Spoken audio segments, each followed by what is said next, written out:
Assalamualaikum warahmatullahi wabarakatuh. Om Swastiastu, Shalom, Namo Buddhaya, Salam Kebajikan. Sebelumnya kami berterima kasih kepada Profesor Dr. Diah Yulistiarini MSI selaku dosen pengampu mata kuliah Manajemen Pemasaran Lanjutan kelas A karena telah memberikan kesempatan bagi kelompok kami untuk menjelaskan materi yang berjudul penghantaran dan nilai serta pengkomunikasian nilai. Sebelumnya, izinkan kami untuk memperkenalkan diri. Yang pertama yaitu saya Agustin Dwi Megawati dengan akhiran NIM 1057.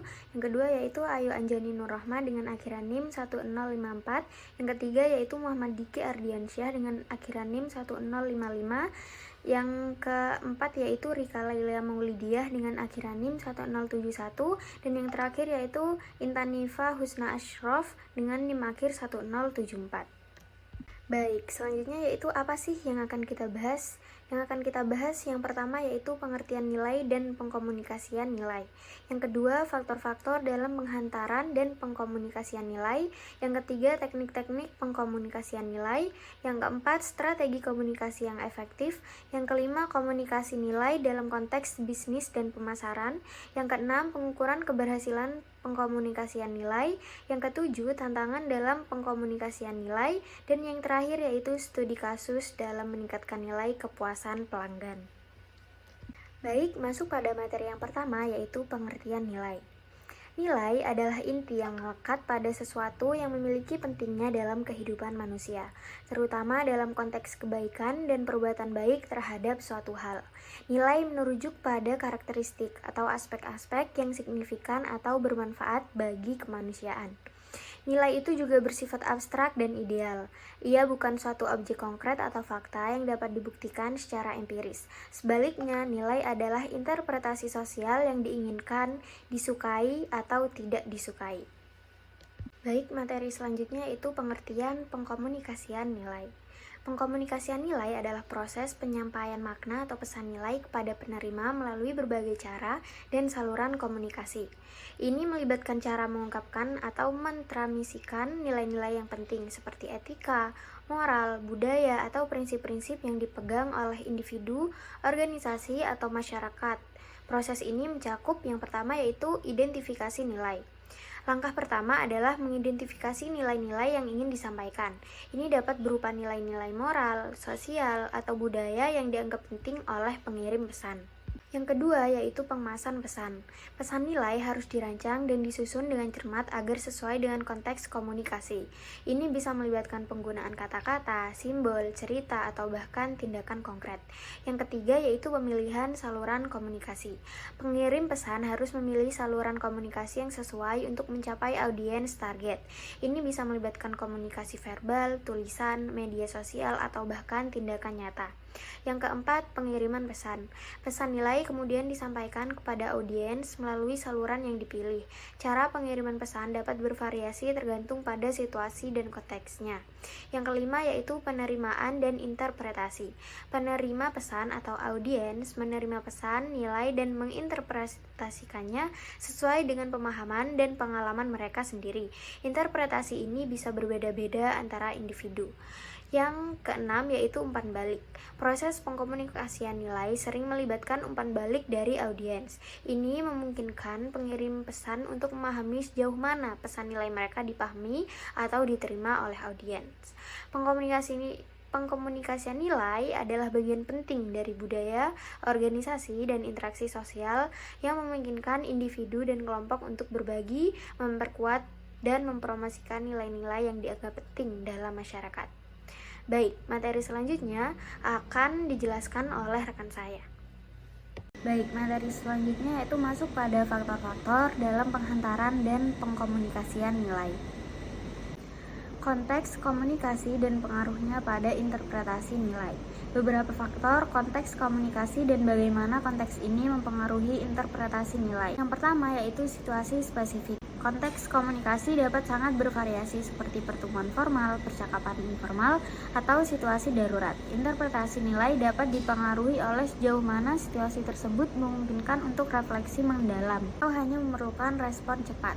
Yang kedua yaitu peran dalam komunikasi. Peran individu dalam komunikasi juga memainkan peran. Sebagai contoh, seorang pemimpin dalam sebuah organisasi mungkin memiliki pengaruh lebih besar dalam mengkomunikasikan nilai-nilai organisasi daripada anggota biasa. Yang ketiga yaitu hubungan antar individu. Hubungan antar pengirim pesan dan penerima pesan dapat mempengaruhi interpretasi nilai. Jika ada kepercayaan atau saling pengertian yang kuat antara mereka, pesan nilai mungkin lebih mudah diterima. Yang keempat yaitu ketidakpastian. Tingkat ketidakpastian dalam konteks komunikasi dapat mempengaruhi nilai. Ketika situasi atau informasi tidak jelas, interpretasi nilai bisa menjadi lebih rumit. Yang kelima yaitu konteks budaya. Budaya tempat komunikasi dapat memiliki norma dan nilai-nilai khusus. Konteks budaya ini bisa berdampak signifikan pada cara nilai-nilai diinterpretasikan. Selanjutnya yaitu isu kontroversial. Isu-isu yang kontroversial seringkali memerlukan pemahaman mendalam tentang konteks komunikasi. Penerima pesan mungkin memiliki pandangan yang beragam terhadap isu-isu tersebut, yang dapat mempengaruhi interpretasi nilai. Lalu, tujuan komunikasi. Apakah pesan nilai disampaikan untuk mendidik, memotivasi, atau mempengaruhi tindakan penerima pesan dapat mempengaruhi cara nilai-nilai tersebut diinterpretasikan. Tujuan komunikasi harus diperhitungkan dalam pemilihan konteks dan pendekatan komunikasi. Selanjutnya yaitu tren sosial dan politik. Tren dan peristiwa sosial atau politik saat itu juga dapat mempengaruhi cara nilai-nilai diinterpretasikan. Perubahan sosial atau politik dapat memicu perubahan dalam persepsi nilai. Nah, memahami konteks komunikasi yang spesifik adalah kunci dalam penghantaran dan pengkomunikasian nilai yang efektif. Ini melibatkan pertimbangan cermat terhadap situasi, hubungan, dan faktor-faktor lain yang dapat mempengaruhi interpretasi nilai oleh penerima pesan. Pengaruh budaya, bahasa, dan norma sosial dalam komunikasi nilai. Faktor pengaruh budaya, bahasa, dan norma sosial dalam komunikasi nilai yaitu budaya. Budaya adalah salah satu faktor utama yang mempengaruhi komunikasi nilai. Setiap budaya memiliki nilai-nilai yang unik dan seringkali berbeda satu sama lain. Cara nilai-nilai ini diartikan dan dijunjung tinggi dalam suatu budaya dapat sangat berbeda, dan pengirim pesan harus memahami budaya penerima pesan untuk berkomunikasi dengan efektif. Selanjutnya yaitu bahasa. Bahasa adalah alat utama dalam komunikasi, dan bahasa memiliki peran yang sangat penting dalam pengkomunikasian nilai. Kata-kata dan frasa dalam bahasa dapat memiliki makna khusus yang terkait dengan nilai-nilai. Pemilihan kata yang tepat dalam bahasa dapat mempengaruhi nilai-nilai yang diinterpretasikan. Selanjutnya yaitu norma sosial. Norma sosial adalah aturan dan harapan yang mengatur perilaku dalam suatu masyarakat. Mereka dapat mempengaruhi cara nilai diimplementasikan dalam kehidupan sehari-hari. Pengirim pesan harus memahami norma sosial yang berlaku dalam masyarakat atau kelompok tertentu untuk menghindari konflik atau misinterpretasi. Selanjutnya yaitu etnisitas. Etnisitas dan latar belakang budaya individu dapat mempengaruhi pemahaman dan penerimaan nilai. Individu dari latar belakang budaya yang berbeda mungkin memiliki sudut pandang yang berbeda terhadap nilai-nilai tertentu. Selanjutnya yaitu agama. Agama juga dapat memainkan peran besar dalam pengkomunikasian nilai. Nilai-nilai agama dan prinsip moral seringkali menjadi bagian integral dari kehidupan individu, dan agama dapat mempengaruhi cara nilai-nilai diinterpretasikan dan dijunjung tinggi. Yang terakhir yaitu media dan seni budaya. Media, seni, dan budaya memiliki populer dapat mengaruhi cara nilai-nilai disampaikan dan diinterpretasikan. Mereka bisa memperkuat atau merubah persepsi nilai-nilai dalam masyarakat.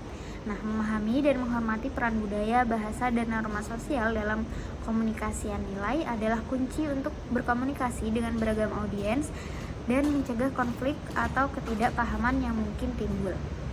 Baik, materi selanjutnya akan disampaikan oleh rekan saya. Perkenalkan, nama saya Rika Laidia Maulidiah dengan NIM akhir 1071. Untuk materi yang selanjutnya adalah teknik-teknik pengkomunikasian nilai.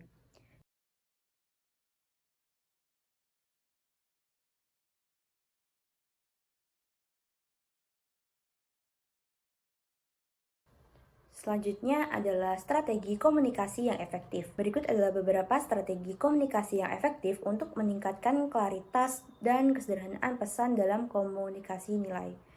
Yang pertama, susun pesan dengan jelas dan mudah dipahami.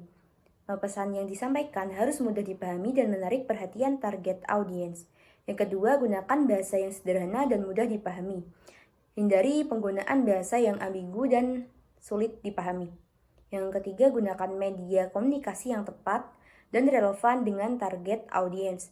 Media yang dipilih harus sesuai dengan karakteristik target audiens dan dapat menjangkau mereka dengan efektif. Yang keempat, gunakan teknik-teknik seperti mengajukan pertanyaan dan memberikan umpan balik yang jelas dan konstruktif. Teknik-teknik ini dapat membantu meningkatkan pemahaman target audiens terhadap pesan yang disampaikan. Yang terakhir, susun pesan dengan sistematis dan terstruktur. Pesan yang disampaikan harus terstruktur dengan baik agar mudah dipahami oleh target audiens. Dengan menerapkan strategi-strategi komunikasi yang efektif untuk meningkatkan klaritas dan kesederhanaan pesan dalam komunikasi nilai, pesan dapat disampaikan dengan lebih efektif dan efisien. Selanjutnya adalah beberapa strategi komunikasi yang efektif dalam penggunaan narasi atau cerita untuk menyampaikan nilai dengan cara yang menarik. Yang pertama, gunakan narasi atau cerita yang relevan dengan nilai yang ingin disampaikan. Narasi atau cerita harus dapat memperjelas nilai yang ingin disampaikan dan menarik perhatian target audiens. Yang kedua, susun narasi atau cerita dengan sistematis dan terstruktur. Narasi atau cerita yang disampaikan harus terstruktur dengan baik agar mudah dipahami oleh target audiens. Yang ketiga, buatlah narasi atau cerita yang menarik dan dapat membangun emosi target audiens.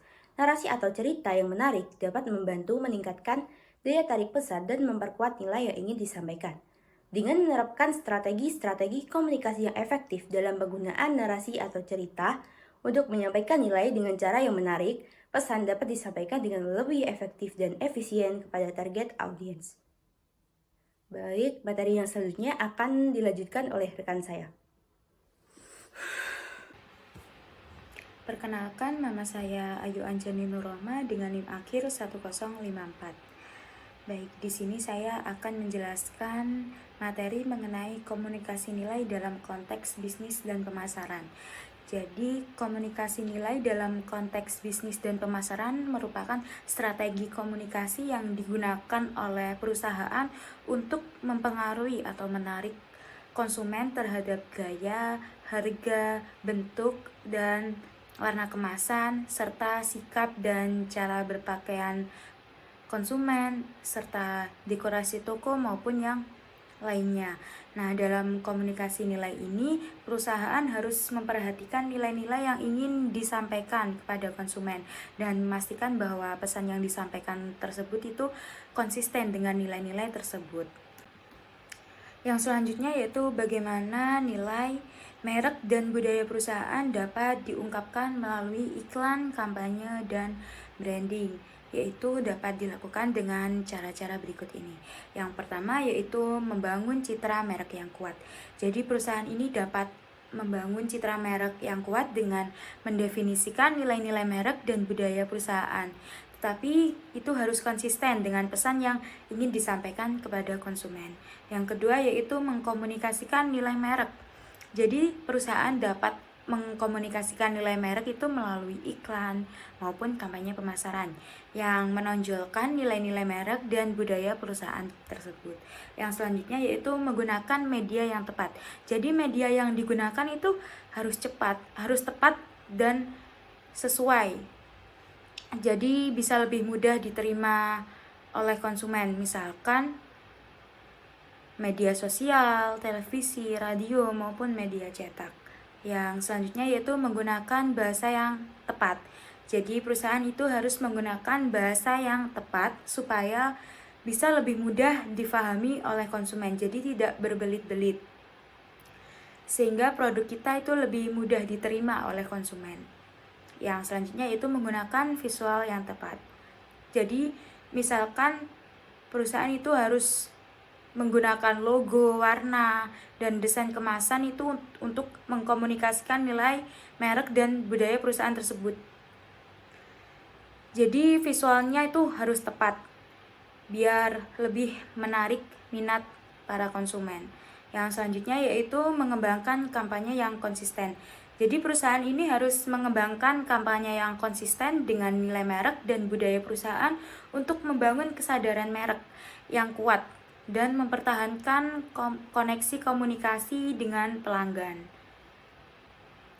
Dengan kita mengungkapkan nilai merek dan budaya perusahaan melalui iklan, kampanye, dan branding yang tepat, maka perusahaan ini dapat membangun citra merek yang kuat serta membangun kesadaran merek yang kuat dan mempertahankan koneksi komunikasi dengan konsumen. Slide berikutnya yaitu bagaimana penggunaan influencer dan media sosial dalam komunikasi nilai produk ataupun layanan. Jadi penggunaan influencer maupun media sosial dalam komunikasi nilai produk maupun layanan ini semakin populer dalam beberapa tahun terakhir. Nah, berikut merupakan beberapa cara penggunaan influencer dan media sosial dalam komunikasi nilai produk ataupun layanan. Yang pertama yaitu menggunakan influencer. Nah, perusahaan dapat menggunakan influencer untuk mempromosikan produk maupun layanan mereka melalui medsos. Influencer ini memiliki pengaruh yang besar terhadap followers mereka dan dapat membantu meningkatkan kesadaran merek dan penjualan. Yang kedua yaitu menggunakan media sosial.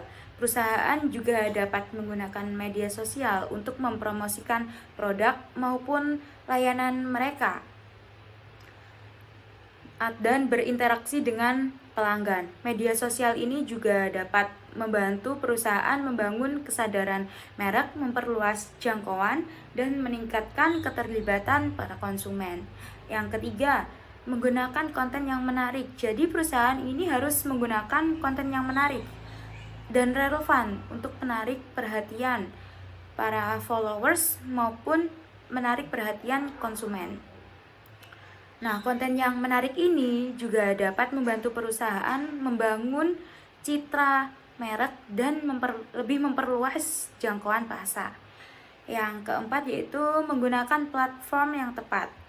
Jadi perusahaan harus memilih platform media yang tepat untuk target pasar mereka, misalkan Instagram dan TikTok. Cocok untuk target pasar yang lebih muda. Sementara Line ID lebih cocok untuk target pasar yang lebih profesional. Yang selanjutnya yaitu mengukur hasil kampanye.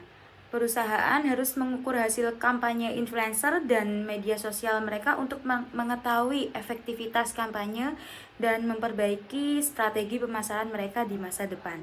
Nah, dengan menggunakan influencer dan media sosial dalam komunikasi nilai produk maupun layanan ini, perusahaan dapat lebih memperluas jangkauan mereka serta lebih meningkatkan kesadaran merek dan meningkatkan penjualan. Namun, perusahaan juga harus memilih influencer dan platform media sosial yang tepat dan menggunakan konten yang menarik untuk mencapai hasil yang diinginkan. Baik, selanjutnya yaitu pengukuran keberhasilan komunikasi nilai. Nah, pengukuran keberhasilan komunikasi nilai ini dapat dilakukan melalui beberapa cara, seperti penilaian masyarakat melalui isian kuesioner daring, pengukuran kesadaran merek sebelum dan sesudah kampanye, pengukuran penjualan, pengukuran keterlibatan pelanggan, dan pengukuran ROI dari kampanye pemasaran. Nah, pengukuran keberhasilan ini harus dilakukan secara teratur untuk memastikan strategi pemasaran yang digunakan itu efektif dan dapat ditingkatkan di masa depan. Selanjutnya yaitu bagaimana penggunaan metrik untuk mengevaluasi efektivitas komunikasi nilai. Nah, penggunaan metrik untuk mengevaluasi efektivitas komunikasi nilai dapat dilakukan dengan beberapa cara, antara lain yang pertama yaitu pengukuran kesadaran merek. Perusahaan dapat mengukur kesadaran merek sebelum dan sesudah kampanye pemasaran untuk mengetahui efektivitas kampanye. Pengukuran ini dapat dilakukan dengan menggunakan kuesioner maupun survei untuk mengetahui seberapa banyak konsumen yang mengenal merek perusahaan dan seberapa kuat kesan merek tersebut. Yang kedua yaitu pengukuran penjualan. Perusahaan dapat mengukur penjualan sebelum dan sesudah kampanye pemasaran untuk mengetahui efektivitas kampanye mereka. Pengukuran ini dapat dilakukan dengan membandingkan penjualan sebelum dan sesudah kampanye pemasaran dilakukan.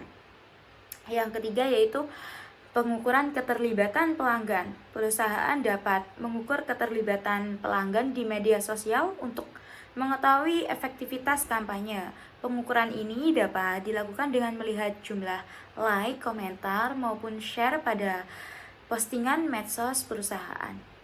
Yang keempat, pengukuran ROI. Perusahaan dapat mengukur ROI ini dari kampanye pemasaran untuk mengetahui efektivitas kampanye. Pengukuran ini dapat dilakukan dengan membandingkan biaya kampanye pemasaran dengan pendapatan yang dihasilkan dari kampanye tersebut. Jadi, pengukuran keberhasilan komunikasi nilai harus dilakukan secara teratur untuk memastikan bahwa strategi pemasaran yang digunakan ini efektif dan dapat ditingkatkan di masa depan. Dengan melakukan pengukuran keberhasilan, perusahaan dapat mengetahui apakah kampanye yang dilakukan ini berhasil maupun tidak. Jadi, apakah kampanye ini berhasil mencapai tujuan yang diinginkan dan dapat memperbaiki strategi pemasaran mereka di masa depan. Baik, selanjutnya yaitu bagaimana studi kasus tentang komunikasi nilai yang sukses dan apa dampaknya pada audiens. Nah, di sini saya mengambil salah satu studi kasus tentang komunikasi nilai yang sukses, yaitu merupakan kampanye Share a Coke dari Coca-Cola. Kampanye ini melibatkan cetak nama-nama orang di botol Coca-Cola, sehingga konsumen ini dapat membeli botol dengan nama mereka sendiri atau nama orang yang mereka kenal. Nah, dampak dari kampanye ini yaitu yang pertama, meningkatkan kesadaran merek. Kampanye ini tuh berhasil meningkatkan kesadaran merek Coca-Cola dan memperkuat hubungan antara merek dan konsumen. Yang kedua, memperkuat hubungan antara merek dan konsumen. Kampanye ini memberikan pengalaman yang personal dan menyenangkan bagi konsumen sehingga meningkatkan loyalitas konsumen terhadap merek Coca-Cola. Yang ketiga yaitu meningkatkan penjualan. Kampanye ini juga berhasil meningkatkan penjualan Coca-Cola. Selain itu, kampanye ini juga memberikan pengalaman yang personal dan menyenangkan bagi konsumen sehingga meningkatkan loyalitas konsumen terhadap merek Coca-Cola. Baik, slide selanjutnya akan dijelaskan oleh rekan saya. Perkenalkan, saya Dika Jansyah dengan akhir 1055. Di sini saya akan menjelaskan tentang tantangan dalam pengkomunikasi nilai. Tantangan utama dalam pengkomunikasi nilai adalah mengatasi perbedaan nilai yang ada di antara individu dan kelompok, sambil meminimalkan potensi konflik serta kesalahpahaman. Pengkomunikasian nilai juga memerlukan pemahaman konteks budaya, mempertimbangkan generasi yang berbeda, dan kemampuan untuk menyampaikan pesan nilai tanpa terkesan sebagai moralis.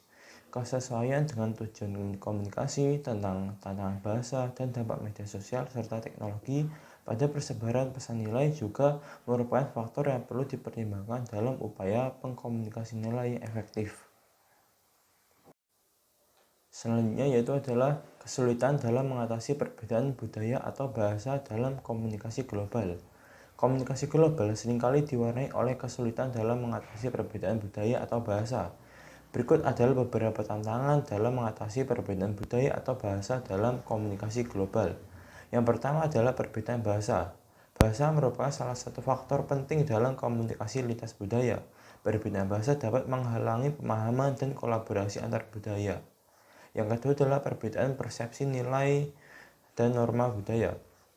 Perbedaan dalam persepsi, nilai, dan norma budaya dapat menjadikan tantangan utama dalam komunikasi lintas budaya. Yang ketiga adalah keanekaragaman budaya. Keanekaragaman budaya yang semakin luas dan terbuka juga dapat menimbulkan konflik dan kesalahpahaman antar budaya. Yang keempat adalah kurangnya adaptasi atau penyesuaian dengan nilai-nilai sosial budaya. Kurangnya adaptasi atau penyesuaian dengan nilai-nilai sosial budaya yang ada di masyarakat juga menjadi tantangan dalam komunikasi lintas budaya. Untuk mengatasi tantangan dalam komunikasi lintas budaya, beberapa cara dapat dilakukan seperti antara lain adalah yang pertama adalah meningkatkan kompetensi lintas budaya.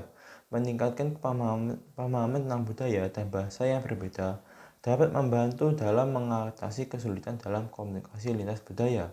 Yang kedua adalah menghindari asumsi dan penilaian.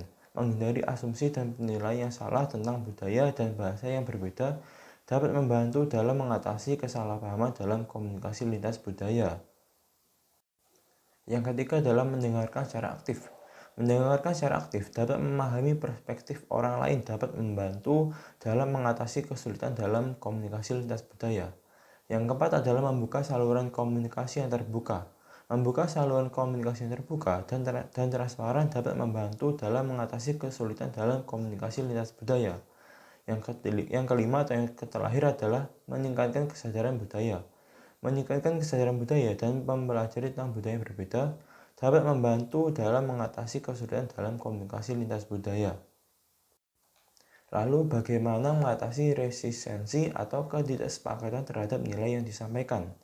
Untuk mengatasi resistensi atau ketidaksepakatan terhadap nilai yang disampaikan, terutama dalam konteks perubahan organisasi, terdapat beberapa strategi yang dapat diterapkan. Yang pertama adalah pendidikan, komunikasi, dan sosialisasi. Memberikan penjelasan yang tuntas tentang latar belakang, tujuan, dan manfaat perubahan kepada individu atau kelompok yang resisten.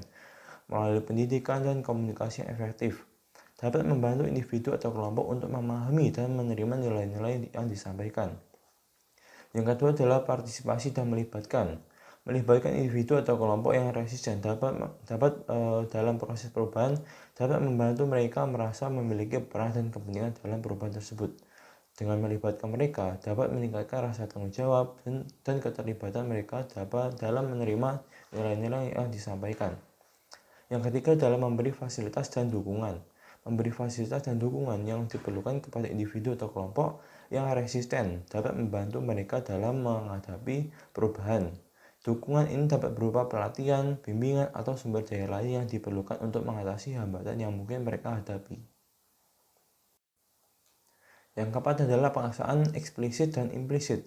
Pendekatan ini digunakan ketika memprakarsa memiliki kekuatan yang cukup dan perubahan harus cepat terwujud. Meskipun efektif dalam mengatasi resistensi, pendekatan ini juga berisiko menyebabkan orang sakit hati. Yang kelima adalah menggunakan strategi komunikasi yang efektif. Strategi komunikasi yang baik dapat membantu dalam mengatasi resistensi. Hal ini meliputi penggunaan bahasa yang jelas dan mudah dipahami, mendengarkan dengan empati, dan memastikan bahwa pesan yang disampaikan sesuai dengan kebutuhan dan kepentingan individu atau kelompok yang resisten. Lalu selanjutnya adalah mengidentifikasi dan mengatasi hambatan.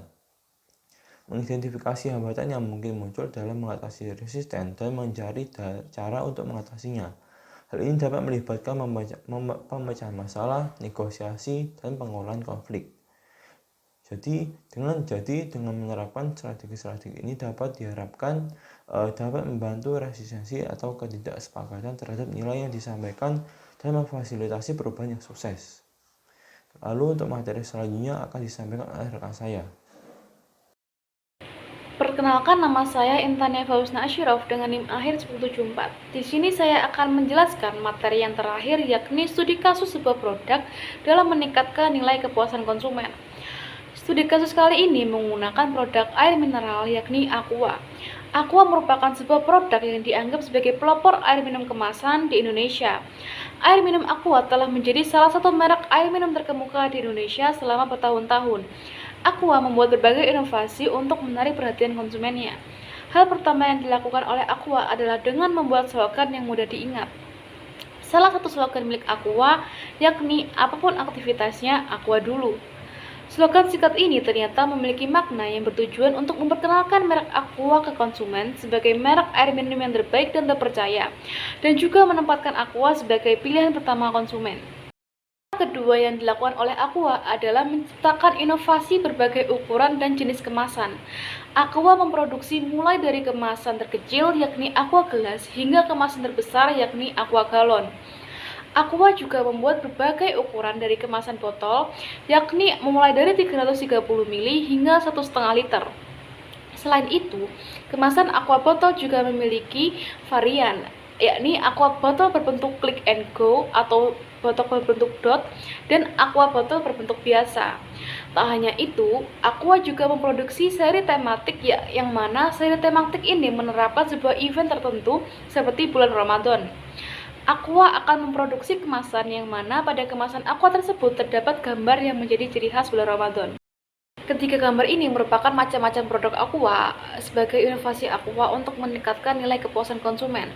Gambar yang pertama yakni macam-macam varian ukuran dan kemasan Aqua. Gambar yang kedua yakni varian Aqua botol yang berbentuk Aqua Click and Go atau yang biasa disebut dengan Aqua Dot. Yang ketiga merupakan gambar Aqua edisi Ramadan. Nah, banyaknya varian yang diproduksi oleh Aqua memudahkan konsumennya untuk memilih produk Aqua mana yang sedang dibutuhkan. Hal ini juga menjadi strategi Aqua untuk meningkatkan nilai kepuasan konsumennya. Baik, sekian presentasi dari kelompok kami. Jika ada kekurangan, kami mohon maaf. Jika ada pertanyaan, bisa diajukan melalui grup WhatsApp yang telah disediakan. Terima kasih. Wassalamualaikum warahmatullahi wabarakatuh.